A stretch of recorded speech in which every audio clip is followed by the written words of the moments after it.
So is this the first year that you've come out to the event? Yeah. Yeah, it is. And what are your thoughts so far? It's cool. A little small compared to like other expos and conventions I've gone to, but it's been a bit fun. And you do find a lot of really good game deals. Like, you can find some things today that you couldn't find on Amazon or eBay and that sort of thing. So. Can you maybe share an example or two for anyone who's watching this? Pokemon Red got for $25.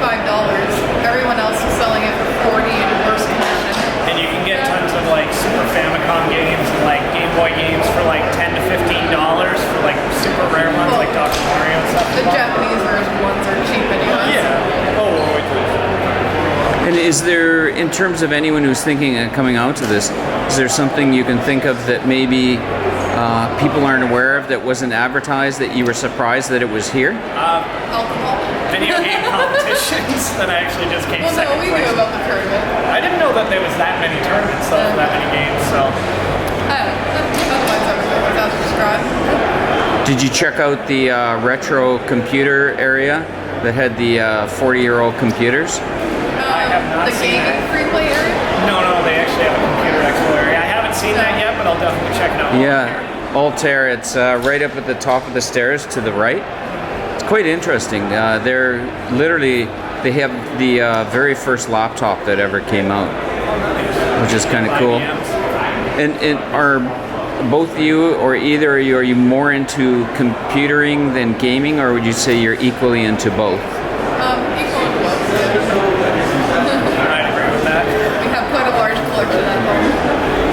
And addressed to each of you, what was the first console or game that you started out on, and what do you currently use to play with?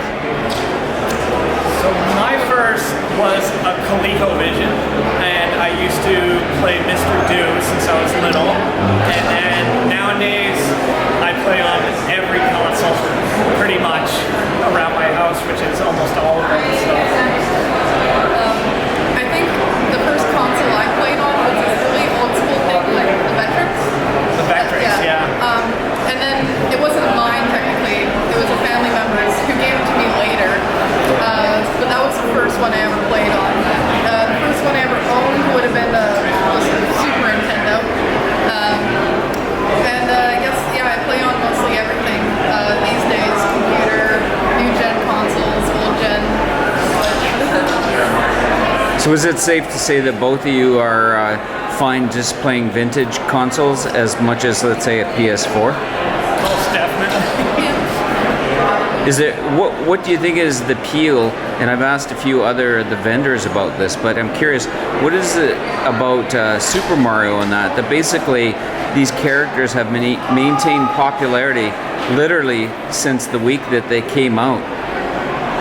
I would say honestly, it's the simplicity and the enjoyment of an older game. I mean, with new games, I notice a lot of, especially people who are getting up in the age who've never played games growing up, they say that newer games also give them vertigo, or like motion sickness, which I find a little odd, but I find that it's easier to just get into. You can immerse yourself into it. You don't have to think about a backstory of how the character got there. I mean, if you did, then you'd realize that all the blocks in the Mushroom Kingdom are actually people who got turned into bricks by King Koopas. As for me, I don't know, I guess it would just be mostly the nostalgia feeling for older games anyways. Like there's a couple that I'm still trying to find just so I can play them again. And last question would be, the last 5 to 6 years, there have been a number of documentaries that came out on either vintage gaming or the gaming industry. I'm curious, have you seen any of the documentaries? I mean, one example would be that E.T. game that came out in the 80s that was buried, and then there was an attempt to find the location of the game. Like, have either of you watched any of those documentaries? Not so much about games, I guess. No. I've watched the E.T. and King of Kong, which, may I say something? Yeah. Billy Mitchell, you're a cheat and everyone knows it. Which he actually just got found out for cheating. No this way. week. Yeah, because he was using an emulator instead of an arcade machine. So all his world records down